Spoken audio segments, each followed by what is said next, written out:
hi, Hannah! Oh my God, my sweet little girl! I'm happy that you're smiling! Pero teka lang, medyo balik talaga sa dati, no? Oo. Nakikita ko ngayon, Hannah, medyo kabado ka at feeling ko hindi ka pa nakakapag-decide ng kung ano talagang susuotin mo mamaya sa fashion runway mo. Do you have anything to ask?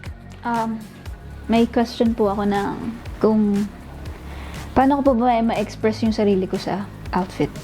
Okay.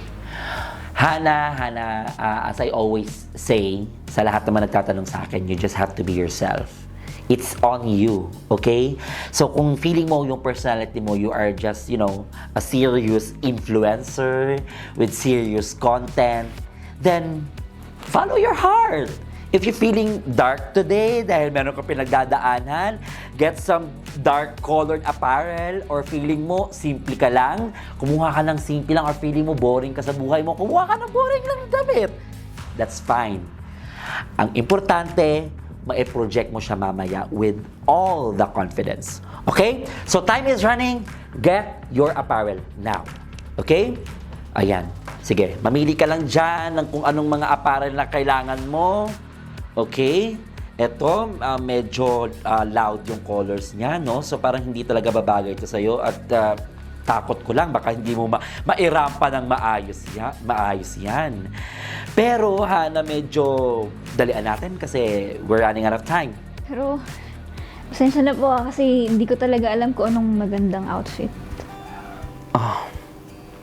Alam mo, Hannah, unless your niche content is all about fashion, your content should be relatable. So, syempre, isipin mo na lang. Kunwari, lalabas ka, tapos may party, may theme, di ba?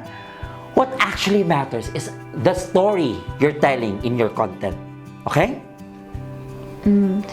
Pasensya na po kasi kahit lalabas ako ng bahay, hindi ko iniisip yung outfit ko.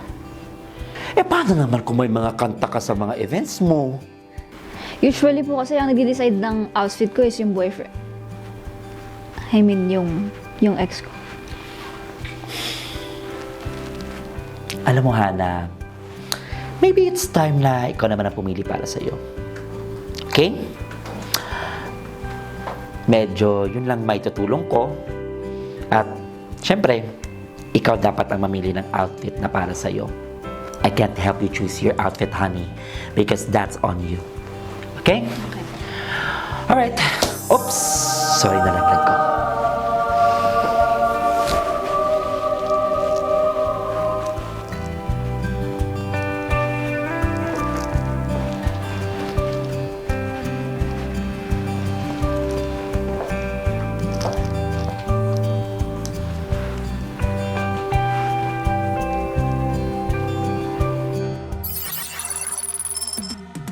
Oh, hi, Lance! Our cutie boy next door.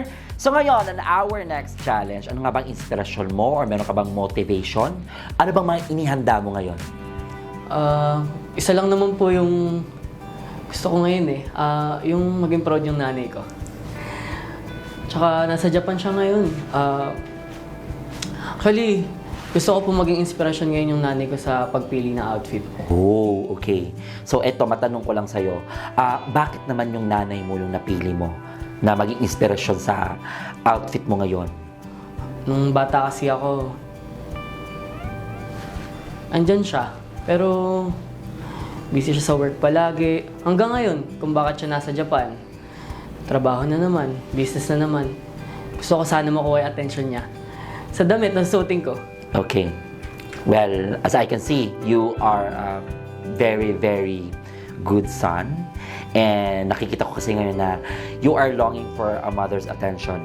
But first and foremost, we also have to think na yung mga nanay natin, nagtatrabaho yan sila. Dahil for ourselves, para sa atin, para sa kinabukasan natin, di ba? So, ngayon, maganda yung inspirasyon mo eh. Maganda yung inspirasyon mo na gusto mong makuha yung attention ng nanay mo at gusto mo siyang maging proud sa gagawin mo ngayon. So, what you have to do right now, since yung mama mo ay nasa Japan, please immerse on their culture. Napakaswerte mo. Kasi dito sa mga garments na nandito sa likod natin, meron dyang mga outfits na pasok doon sa kultura na nakikita ngayon ng nanay mo. And of course, as we have mentioned a while ago, yung mama mo is a dancer and you are a dancer as well. So, gawin mo yung mga moves na yan, gamitin mong strength yan kung paano mo maipapalalo yung runway na to. Okay? Get some clothes right now. Go, go, go. Get. Yan. Ayan. So, ayan, feeling ko bagay sa'yo yan. Medyo may pagka-Japanese style. Oo. Ito. Okay. Favorite to ng mommy ko, kulay pink. Ayan, alright. So, meron siyang mga pink na flowers. Isa siyang black kimono. At feeling ko maitatawid mo ito kung paano mo ipoproject sa camera mamaya. Okay? So, bakit naman itinapili mo? Una-una sa lahat, nakita ko agad tong flower na to. Favorite niya kasi itong kulay. Mga ganito, mga kulay pink, mga girly color po. Alright, meron tayong kasabihan na MYMP. Make your mama proud. Okay? So, wala na akong masabi dahil, ayan nakuha mo na kung anong gusto mo. At syempre, nasa sa iyo yan kung paano mo maipapanalo ang runway mamaya.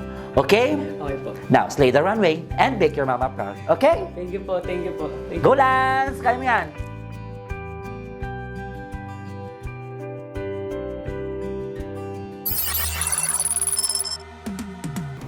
Oh, hi, fans! Our musikerong influencer.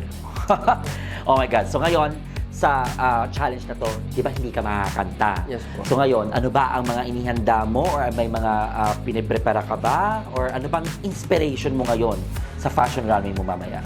Actually, ako po personally, hindi po kasi ako into fashion eh. Okay? I really love music but hindi po ako magaling when it comes to fashion. And ang question ko po for you is, paano ko po ba ma-express yung music ko through clothes and through fashion po? Alam mo, medyo mahirap na ano yan, no, na nakatanungan yan for someone na talagang walang kaalam-alam sa fashion, no. Pero matanong ko lang, ano ba ang genre mo sa music? Are you into pop? Are you into ballad? Are you into country? Actually, mahilig po ako sa acoustic. Ayan, especially po love song. Okay. I really love making songs when it comes to love, to express my own feelings din po. Okay. So ako kasi, hindi talaga ako mahilig sa music, no? Kasi yung mga ginagawa ko sa mga performances ko, nag-lip sync lang naman ako. Pero syempre, kung talagang ikaw isang musically knowledgeable, alam mo sa sarili mo kung paano mo i-express yung sarili mo. Okay? So what I want you to get on our garments right now is something na pwede mong magamit sa mga gig mo. Okay? Kasi kumakanta ka eh. So, paano mo ba papakiligin ang mga babae? Ano bang susuotin mo sa isang gig na kailangan makuha mong atensyon nila? So, yan ang pinakamatinding challenge mo ngayon. So, go!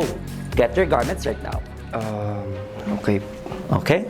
Ayan. Medyo pang babae yan siya. Ito po. Ay, hindi. Diyos ko, nakaka-Daniela yan. Hindi pwede yan. Ito po. hindi kasama yan. Ano ka ba kung ina yan? Ito, mamili ka pa dito. Mas marami pa dyan. Ayan, yan. Sige, mamili ka lang. Feeling ko po ito. Oh, okay. So, it was a simple polo. Pero bakit ito yung napili mo? Kasi nakita ko po dito, para po siyang connected sa sheets ng notes. Wow! Braiding mo dyan, ha? In fairness, ha? Nakikita ko din po siya na para po siyang piano. Okay. Kasi I also play piano po. Oh, nice! So, color scheme ng piano. Yes po, para color scheme. White and black. Pero alam mo, sa choice ng clothing na nakuha mo ngayon, nakita ko rin yung personality mo eh. So as you can see, di ba, it's actually a very, very simple polo, pero it has a split personality. So nakikita ko dito talaga ngayon yung side mo na puti, blanco, na talagang wala ka talagang kalam-alam sa fashion. Pero you are trying yourself to immerse that musical experience na mako-convert mo siya into fashion, which is nandito sa other side. Which is nakita mo, musical notes, color scheme ng piano, and it just represents you. Wow.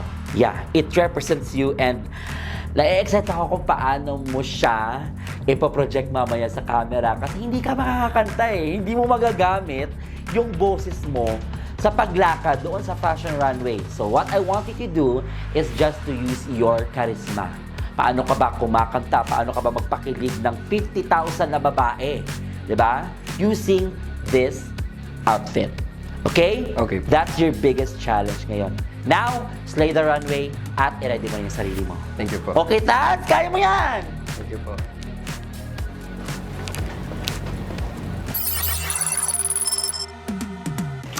And that ends our mentorship, ladies and gentlemen. And I am so excited to see kung ano talaga yung output nila.